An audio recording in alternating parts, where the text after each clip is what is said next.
शुक्रवार के दिन यदि आप गुप्त लक्ष्मी माता की पूजा कर लें और कुछ इस तरह के नियम करें जिससे कि माता लक्ष्मी प्रसन्न हों और आपके घर में प्रवेश करें। लक्ष्मी माता आपके और आपके परिवार की हमेशा ही सुरक्षा करें, आपको धन और दौलत से पूर्ण रखें। लक्ष्मी माता की कृपा आपके और आपके परिवार पर हमेशा ही बरसती रहे। जय श्री कृष्णा, जय राधे राधे कमेंट में जरूर लिख दीजिएगा। आप अगर पहली बार जुड़े हैं तो बेल आइकन जरूर दबाइएगा, चैनल सब्सक्राइब जरूर कर लीजिएगा और ये वीडियो ज्यादा से ज्यादा लोगों में शेयर कीजिएगा जिससे कि सभी इसका लाभ उठा सके। शुक्रवार व्रत में पूजन में क्या नियम होते हैं?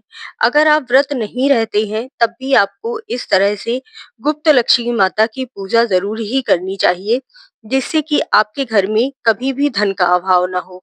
कहा जाता है ना, साईं इतना दीजिए जामे कुटुम्ब समाए, मैं भी भूखा ना रहूं साधु न भूखा जाए। इतना भगवान सभी को दे जिससे कि सभी की झोली भरी रहे। और इसके पश्चात तो हम जैसा कर्म करते हैं, अच्छे कर्म करे करते हैं, उतना ही हमें अच्छा फल प्राप्त होता है। इसीलिए हमें अच्छे कर्म करने के लिए माता लक्ष्मी की पूजा अर्चना नियम से करनी चाहिए।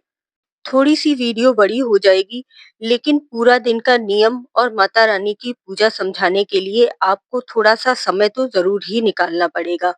तो कल रात को बहुत ज्यादा बारिश हुई है और आंधी भी आई है, इसीलिए बालकनी बहुत गंदी हो गई थी। वैसे भी गुरुवार के दिन झाड़ू पोछा करना मना होता है, तो शुक्रवार के दिन घर की सफाई थोड़ा अच्छी तरह से करनी चाहिए। शुक्रवार के दिन झाड़ू पोछा और घर की सफाई, साथ में स्वयं की देखभाल भी बहुत अच्छी तरह से करनी चाहिए, जो मैं आपको अभी आगे धीरे धीरे बताती रहूं। घर की साफ सफाई का संबंध भी वास्तु से होता है। जितना घर साफ सुथरा रहता है उतना ही उस घर में लक्ष्मी माता का प्रवेश होता है। हरियाली किसे अच्छी नहीं लगती, और यह पौधे हमारे वास्तु शास्त्र से जुड़े हुए होते हैं, तो हमारे घर में ये पौधे भी सुख और समृद्धि लाते हैं। इसीलिए कुछ पौधे हैं जो हमें अपने घर में जरूर ही लगाने चाहिए। इसके पश्चात जब भी आप पोछा लगाते हैं ना, तो हमेशा थोड़ा सा नमक डालकर पोछा लगाया कीजिए। इससे आपके घर में कोई भी नकारात्मक ऊर्जा प्रवेश नहीं कर पाती है। मैंने इसके ऊपर वीडियो डाली है, तो जाकर जरूर देखिएगा। जो आपका मैट होता है ना दरवाजे का, उसके नीचे भी नमक डालकर रखना चाहिए, जिससे कि आपके घर में अगर कोई प्रवेश करता है तो उसके द्वारा लाई हुई नकारात्मक ऊर्जा आपके घर के अंदर तक नहीं आ पाती है। घर चाहे खुद का हो या किराए का हो, आप इस तरीके से नियम करते हैं, अपना घर साफ सुथरा रखते हैं, तो माता लक्ष्मी जरूर प्रसन्न होती है और उनकी कृपा से जल्दी ही खुद का घर भी आप खरीद लेते हैं। इस दिन ना दही से स्नान करना बहुत अच्छा माना जाता है। इससे आपका शुक्र ग्रह अच्छा होता है, जिससे आपके जीवन में सुख आता है, समृद्धि आती है। मैं तो क्या करती हूँ कि अपने सिर में भी थोड़ा सा दही लगा लेती हूँ, क्योंकि सुहागन स्त्रियों को शुक्रवार के दिन ही अपना सिर धोना चाहिए। बहुत ही शुभ माना जाता है, क्योंकि इससे भी आपके घर में सुख और समृद्धि आती है। इसके बाद सूर्य भगवान को जल अर्पित कीजिए। जो सबसे पहला नियम होता है कि सूर्य भगवान को जल आपको सबसे पहले अर्पित करना चाहिए। इसके बाद मैं लड्डू गोपाल को दूध और जल देने के बाद अपनी चाय वगैरह पीती हूँ, क्योंकि बहुत थोड़ा सा समय होता है, इनके ऑफिस जाने से पहले पहले मुझे चाय नाश्ता वगैरह तैयार कर देना होता है, तो इसीलिए पूजा में उसके बाद ही करती हूँ। शुक्रवार के दिन हमें विशेष रूप से लक्ष्मी माता की पूजा करनी है, और जब हम लक्ष्मी माता की पूजा कर रहे हैं तो प्रथम पूजे होते हैं गणेश भगवान, उनकी भी पूजा जरूर कीजिए। तो सबसे पहले तो गंगा जल जरूर छिड़किए मंदिर में। कहते हैं हमारे पूरे ही घर में नकारात्मक ऊर्जा प्रवेश करती है जब हम रात्रि में सोते हैं, इसीलिए सुबह के समय घर में गंगा जल छिड़कना बहुत ही आवश्यक होता है। इसके बाद आपको लक्ष्मी माता और गणेश भगवान को एक थाली में विराजमान कर लेना है। मेरे पास छोटे से चांदी के हैं, अगर आपके पास धातु के हो तो धातु के विराजमान कर लीजिए। इसके बाद आपको जल से पहले स्नान करवाना है, गंगा जल से स्नान करवाना है। फिर यदि पंचामृत से स्नान करवा पाए तो पंचामृत से, नहीं तो कच्चे दूध से स्नान करवाना बहुत ही शुभ माना जाता है। इस तरह से आपको अपनी पूजा अर्चना शुरू करनी है और साथ में लक्ष्मी माता के मंत्रों का जाप करते जाना है। ओम लक्ष्मये नमः, ओम लक्ष्मये नमः, ओम लक्ष्मये नमः बोलते रहना है।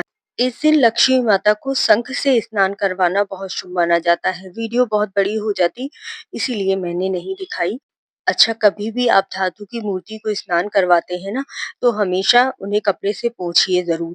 ऐसे ही कभी भी मूर्ति नहीं रखनी चाहिए। और फूलों का आसन देना या अक्षत का आसन देना बहुत आवश्यक होता है। उसके बाद ही मूर्ति को विराजमान करना चाहिए। अब आपको हल्दी का, कुमकुम का, चंदन का सभी भगवान को तिलक लगाना है। जो मेरे मंदिर में भगवान है, मैं उन्हें भी तिलक लगा रही हूँ। शालिग्राम भगवान है। भोले बाबा की पूजा मैंने पहले ही कर दी है, क्योंकि साथ में पूरी पूजा दिखाती तो वीडियो बहुत ज़्यादा बड़ी हो जाती, इसीलिए उनका चंदन तिलक, स्नान वगैरह सब हो चुका है। अब आपको गणेश भगवान को भी पुष्प समर्पित करने हैं और लक्ष्मी माता को भी। अगर गुलाब के पुष्प मिलते हैं तो बहुत ही अच्छी बात है, मेरे पास आज ही खत्म हो गए थे। इसके बाद वस्त्र रूप में कलावा अर्पित कीजिएगा। गणेश भगवान को जनेऊ हो तो जनेऊ अर्पित कीजिए, नहीं तो कलावा अर्पित कर दीजिए। ऐसे दिखाने में पूजा लगता है कि बहुत ज़्यादा समय लग रहा है, लेकिन जब आप पूजा करने बैठेंगे ना, तो ज़्यादा समय नहीं लगता है और बहुत ही आसानी से पूजा हो जाती है। शुक्रवार के दिन ना हमें माता लक्ष्मी को भी इत्र जरूर अर्पित करना चाहिए। थोड़ी सी रुई ले लीजिए और उसमें लगाकर लक्ष्मी माता को इत्र समर्पित करना है। इत्र इस दिन आपको स्वयं भी लगाना चाहिए। इस दिन कहते हैं कि अगर आप इत्र लगाते हैं तो आपका शुक्र ग्रह मजबूत होता है, और शुक्र ग्रह होता है घर की सुख सुविधाओं का। आपके घर में लग्जरी चीजें आती हैं, गाड़ी आती है, आपका घर खुद का बनना शुरू हो जाता है। आपके घर में जितनी भी इलेक्ट्रिक सामान है, जितनी भी सुख सुविधा वाली चीजें हैं, वह आपको मिलनी शुरू हो जाती हैं। तो ये जो हमारा पर्वत होता है ना, इस पर हमें अपना इत्र लगाकर जरूर लगाना चाहिए। यह छोटे-छोटे से नियम ही हमारे घर में धन की बरकत लेकर आते हैं। अगर आपके पास चांदी की कटोरी हो ना, उसमें रखकर आपको मखाने की खीर इस दिन ज़रूर ही भोग लगानी है, बहुत ही शुभ माना जाता है। और साथ में विष्णु भगवान, गणेश भगवान के लिए पीली मिठाई का भोग लगाना है। अगर आप इस दिन पान के पत्ते पर रखकर मिश्री, इलायची, लौंग और थोड़ी-सी गुलाब की पत्तियों का भोग लगाते हैं ना, तो लक्ष्मी माता बहुत ही प्रसन्न होती हैं। ये विशेष भोग होते हैं जो आपको इस दिन ज़रूर लगाने चाहिए। और इस दिन कमल गट्टे की माला से आपको लक्ष्मी माता के किसी भी मंत्र का जाप ज़रूर करना चाहिए। ज़्यादा बड़ा मंत्र जाप करने का समय नहीं है, तो ओम श्रीम बस इतना सा मंत्र है, आप जाप कर सकते हैं। 108 माला करना बहुत ज़रूरी होता है। नमस्ते अस्तु महामाये श्रीपीठे सुरपूजिते शंख चक्र गदा हस्ते महालक्ष्मी नमोस्तुते। इस मंत्र को आप 5 बार पढ़ सकते हैं। अच्छा, शुक्रवार के दिन आपको सफेद रंग की मिठाई अपने घर में ज़रूर मँगवानी चाहिए। और अगर आपके पति अपने हाथों से आपको वो मिठाई खिलाते हैं ना, तो कहा जाता है कि उन्होंने लक्ष्मी माता को प्रसन्न कर लिया, और पति की जेब हमेशा ही भरी रहती है। इसीलिए बहुत छोटा-सा उपाय है, लेकिन यह आपको हर शुक्रवार को अपने घर में ज़रूर करना चाहिए। शुक्रवार को अपने घर में सफेद रंग की मिठाई, छेना मंगवा सकते हैं या कोई भी सफेद रंग की मिठाई लाकर यह नियम कर सकते हैं। उसके बाद आपको गणेश भगवान की आरती करनी है, माता लक्ष्मी की आरती करनी है। आप माता लक्ष्मी का चालीसा का पाठ कर सकते हैं, श्री लक्ष्मी अष्टकम का पाठ कर लीजिएगा। बहुत ही सरल होता है और बहुत ही आसानी से हो जाता है। मैंने इसकी वीडियो डाली हुई है, तो जाकर ज़रूर विज़िट कीजिएगा। आपको लक्ष्मी माता की आरती ना कपूर से करनी है, ज़्यादा शुभ माना जाता है। अपनी पूजा करने के बाद क्षमा याचना ज़रूर माँग लीजिएगा, और उसके बाद जो आपने आसन डाला हुआ है ना, उसके नीचे भी थोड़ा-सा जल डालिए। जो आपने आरती रखी हुई है, उस पर भी 3 बार जल घुमाइएगा। इस तरह से आपकी पूजा पूर्ण होती है, और आप खड़े होकर दक्षिण दिशा की ओर मुख करके अपने पितरों को भी प्रणाम कीजिएगा। कुल देवी की पूजा करना भी इस दिन बहुत ही ज़रूरी होता है। तो यह तो हो गए पूजा के नियम जो आपको सुबह के समय पूजा करनी है। अब हम बात कर लेते हैं कि सुहागन स्त्रियों को इस दिन कौन-कौन से कार्य करने चाहिए। तो देखिए, कहा जाता है कि शुक्रवार का दिन लक्ष्मी माता को समर्पित है, और घर की जो लक्ष्मी कही जाती है वह होती है स्त्री। तो इस दिन स्त्रियों को लाल रंग के वस्त्र पहनने चाहिए, और लाल रंग के वस्त्र पहनकर ही माता रानी की पूजा करनी चाहिए। इस दिन सुहागन स्त्रियों को अपने पैर में महावर जरूर लगाना चाहिए, बहुत ही शुभ माना जाता है। अखंड सौभाग्य का प्रतीक माना जाता है ना महावर, इसीलिए इस दिन महावर लगाना बहुत ही शुभ होता है। आप जब भी कोई पूजा करते हैं ना, तो उससे पहले प्रतिदिन की पूजा में तो आवश्यक नहीं है, लेकिन जब भी कोई त्योहार आता है, उस दिन महावर लगाना बहुत ही जरूरी होता है। और आप श्रृंगार में, और शुक्रवार का दिन ऐसा होता है जिस दिन आपको पूर्ण श्रृंगार में रहना चाहिए, यानी कि 16 श्रृंगार में रहना चाहिए।